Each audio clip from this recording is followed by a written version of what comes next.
You may not realize it, but you are currently funding some dangerous people. They are indoctrinating young minds throughout the West with their resentment-ridden ideology. They have made it their life's mission to undermine Western civilization itself, which they regard as corrupt, oppressive, and patriarchal. If you're a taxpayer, or paying for your kid's liberal arts degree, you're underwriting this gang of nihilists. You're supporting ideologues who claim that all truth is subjective, that all sex differences are socially constructed, and that Western imperialism is the sole source of all third world problems. They are the postmodernists, pushing progressive activism at a college near you.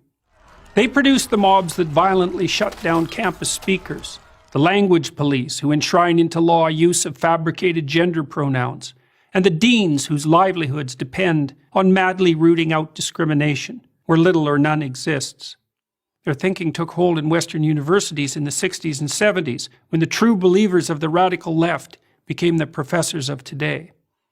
And now we rack up education-related debt, not so that our children learn to think critically, write clearly, or speak properly, but so they can model their mentor's destructive agenda. It's now possible to complete an English degree and never encounter Shakespeare, one of those dead white males whose works underlie our society of oppression. To understand and oppose the postmodernists, the ideas by which they orient themselves must be clearly identified. First is their new unholy trinity of diversity, equity, and inclusion. Diversity is defined not by opinion, but by race, ethnicity, or sexual identity. Equity is no longer the laudable goal of equality of opportunity, but the insistence on equality of outcome. And inclusion is the use of identity-based quotas to attain this misconceived state of equity.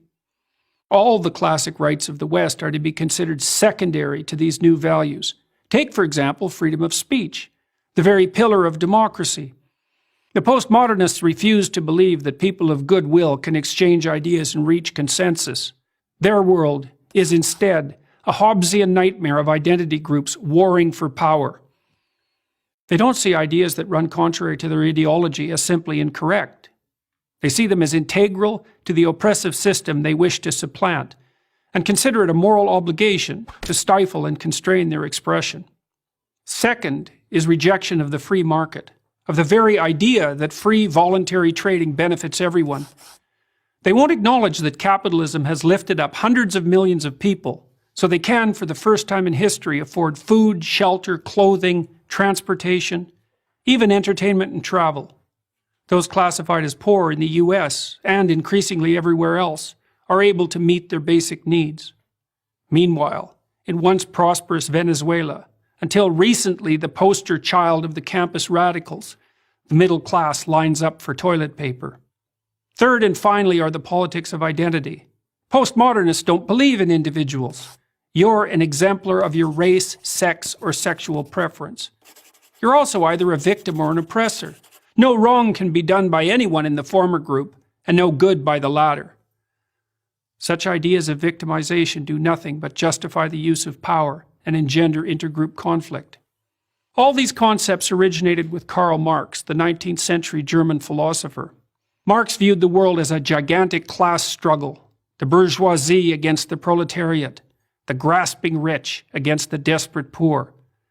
But wherever his ideas were put into practice, in the Soviet Union, China, Vietnam, and Cambodia, to name just a few, whole economies failed and tens of millions were killed.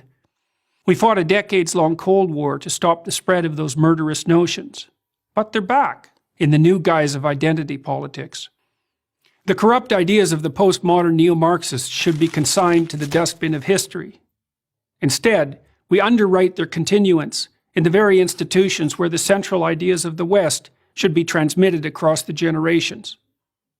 Unless we stop, postmodernism will do to America and the entire Western world what it's already done to its universities. I'm Jordan Petterson, professor of psychology at the University of Toronto, for Prager University. Thank you for watching this video. To help keep PragerU videos free, please consider making a tax-deductible donation.